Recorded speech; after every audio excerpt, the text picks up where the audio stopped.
రామయ్య భక్తులకు లడ్డూలు. అయోధ్య రామ మందిరాన్ని జనవరి 22న ప్రారంభించనున్న సంగతి తెలిసిందే. ఇందుకు సర్వం సిద్ధమవుతోంది. రామాలయానికి వచ్చే భక్తుల కోసం లడ్డూలు అందించేందుకు సన్నాహాలు మొదలయ్యాయి. రామ మందిర ప్రాణ ప్రతిష్ఠ సందర్భంగా దేశ విదేశాల నుంచి కానుకలను అయోధ్యకు తరలిస్తున్నారు. అందులో భాగంగా వారణాసి, గుజరాత్ కు చెందిన బృందాలు భక్తులకు ఇవ్వడానికి 45 టన్నుల లడ్డూలను తయారు చేస్తున్నారు.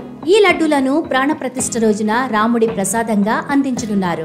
దివంగత సాధువు దేవరాబాబా తరపున 1011 లడ్డూలను రాముడికి నైవేద్యంగా సమర్పించనున్నారు. స్వచ్ఛమైన దేశీ నెయ్యితో, జీడిపప్పు, కుంకుమ పువ్వుతో ప్రత్యేకంగా లడ్డూలను తయారు చేస్తున్నారు. తయారీదారులు లడ్డూలు హిందీ, ఇంగ్లీష్ రెండింటిలోనూ రామ్ అనే పేరును ఉచ్చరించే విధంగా ఏర్పాటు చేస్తున్నారట. ఇక రామ మందిర ప్రారంభోత్సవం నేపథ్యంలో అయోధ్య శరవేగంగా అభివృద్ధి చెందుతోంది. ఎన్నడూ చూడని విధంగా జరుగుతున్న అభివృద్ధితో సంతోషపడుతున్నారు అక్కడి ప్రజలు.